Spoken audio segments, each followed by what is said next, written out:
Hey guys, welcome back to another Tumbler tutorial. Today we're going to be working on this pink gingham floral tumbler. We're amping up for spring. I'm very excited for all the sunshine and flowers and all of the things which lead right into my favorite season, which is summer.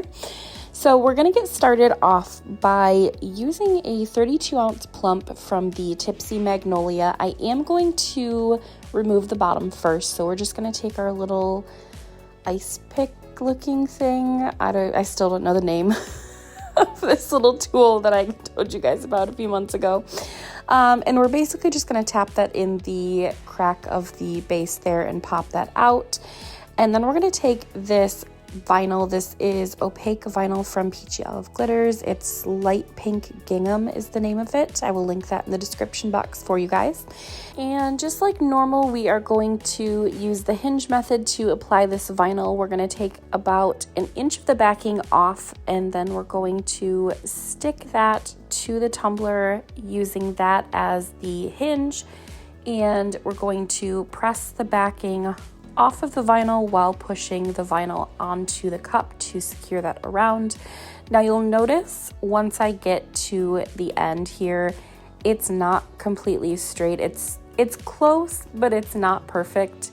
But I was not too concerned about that because I knew I was going to be adding a bunch of glitter, a bunch of elements, floral elements, vinyl, flowers, things like that. So I wasn't too concerned. It wasn't like crazy crooked or anything. It was maybe like a few millimeters off. I don't even know, but don't fret if yours is off as well.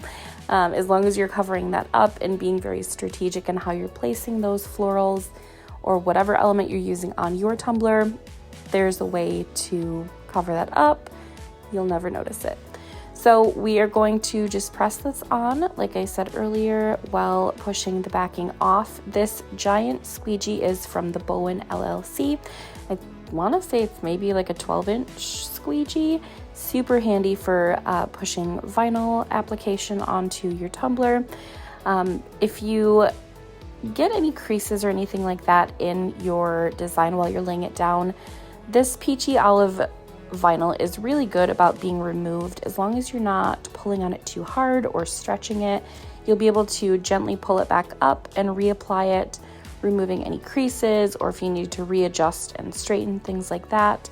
You'll notice here that I'm able to reapply it and just stretch it out a little bit to get rid of those creases and bumps and such, and it worked itself out perfect. So we're going to go ahead and finish that up, and then once the two seams meet up, we're going to take the X-Acto knife and cut it straight down the seam, and we'll get headed into our glitter and all of the pretty things.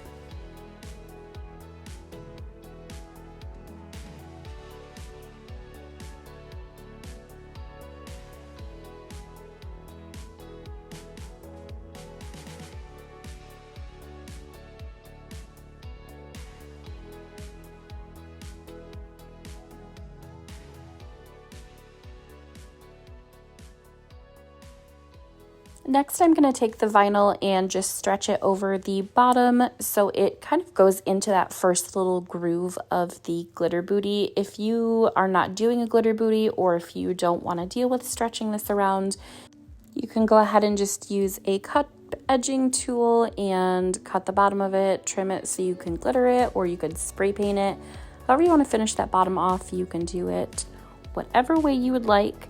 But once you get that pulled around, you're just going to take either your finger and stretch it into that first outer ring, or you can stretch it and use a squeegee to help you press that flat. We just want to make sure there aren't too many crinkles around that bottom lip, because that will cause your tumbler to become uneven once you start applying that epoxy. It also doesn't look great when you have creases in the bottom. So if you want a good smooth finish, I would just spend a few extra minutes of your time and make sure that looks presentable. And then we're going to trim that up. Any of that excess will get cut out with the X-Acto knife, and then we can go ahead and glitter that, and that will cover up any of those seams.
Before I start with my epoxy, I'm just going to go around the tumbler, make sure I've got all of the little air bubbles pressed out that have made it underneath that vinyl when we were applying it.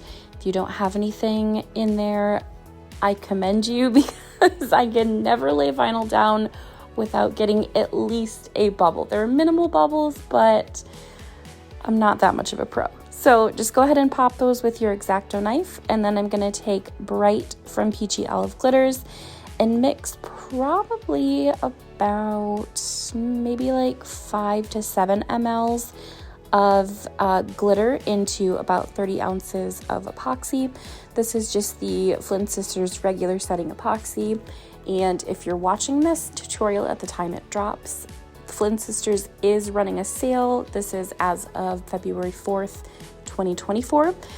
It ends at midnight tonight. She is offering free shipping on orders of $60 or more. Shipping is usually like $25-ish from Washington to Michigan. I don't know what it runs for you guys, but that is a huge savings. And you can stack my 10% code on top of that, so you get an extra 10% off.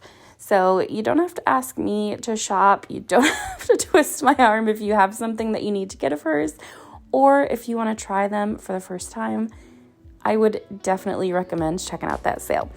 So moving on to the next step, once we get that epoxy applied, I'm going to go ahead and hit that with my torch. I'm going to let that sit and spin overnight for about 8 to 12 hours until it's dry to the touch. And then once the epoxy is dry, we're going to go ahead and go in with the next steps, which is going to be the floral elements. These are sticker cals, I believe is what they're called, from BAMF Custom Creations. And I got these maybe last year, and somehow I managed to match the floral color exactly to this pink gingham vinyl from Peachy Olive Glitters.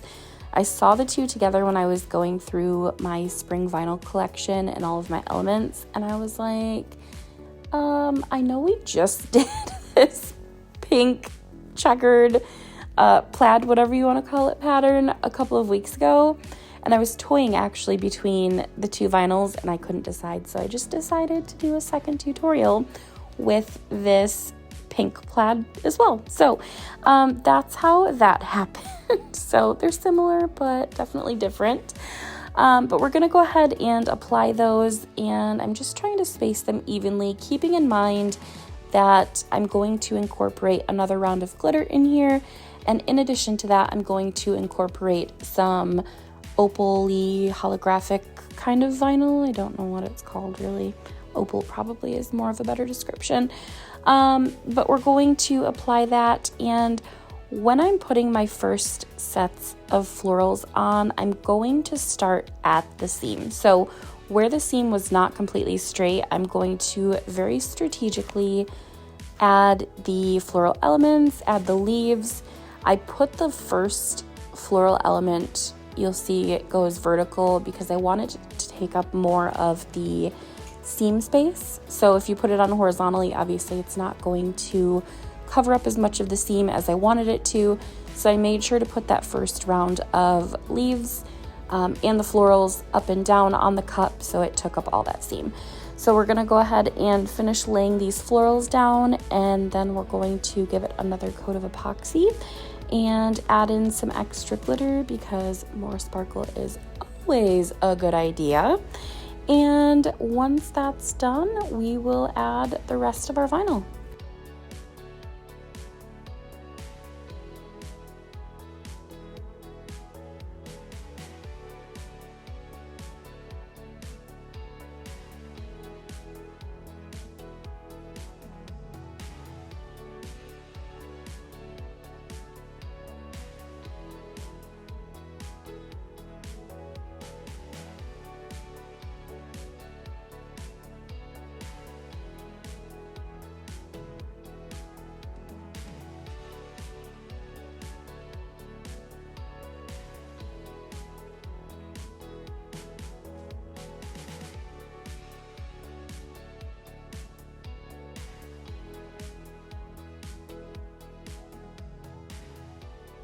I mixed up another 30 milliliter round of Flynn Sisters epoxy. I just used the regular setting epoxy again, and I used probably about 20 milliliters of that to apply it to the tumbler over these sticker cals, and then I'm reserving about 10 milliliters of that to a little tiny mixing cup, and we're going to mix some Venetian from Peachy Olive Glitters into that. Instead of applying the glitter dry to the cup and potentially causing it to get pokey bits on it or have a harder time covering that up with more coats of epoxy, we're just going to mix that directly into the epoxy, and because of the saturation of the glitter, it is going to cause that glitter to lay flat on the cup. It's not going to give you any headaches on your next rounds of epoxy, and you'll notice if you do this, I didn't have to sand this cup at all.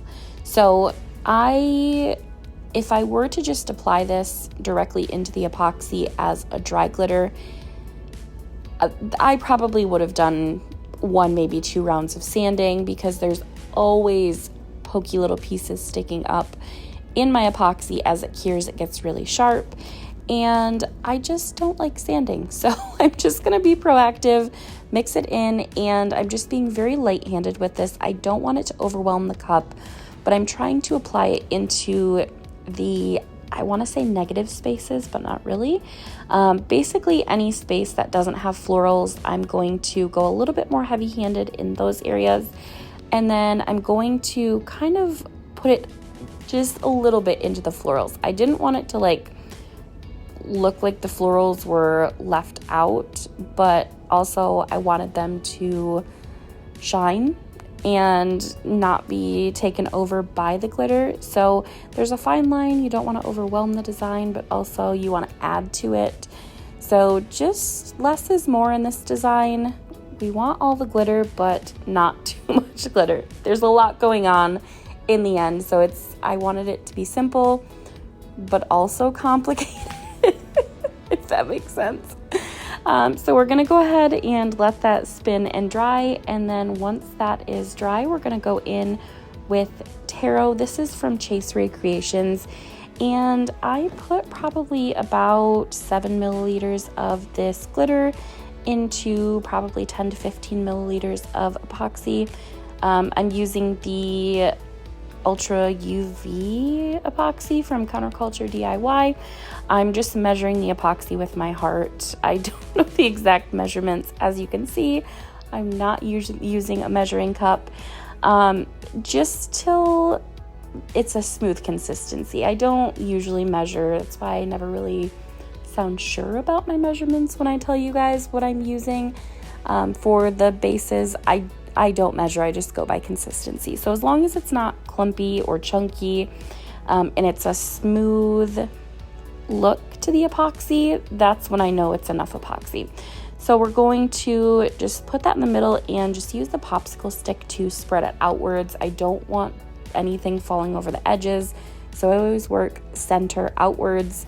And then once we've got that where we want it, we're going to torch it, pop any air bubbles, and using these little acrylic logo tags from Mizzy's Doodles, I'm going to peel off the little protective backing here, stick that into my uncured epoxy, and immediately put my UV light on that. If you let it sink too much, it's going to get covered up, so you want to be very quick about the process. Just a couple of seconds under that lamp and it will be stuck in place. So we're going to let that fully cure and then move into the last part of this design.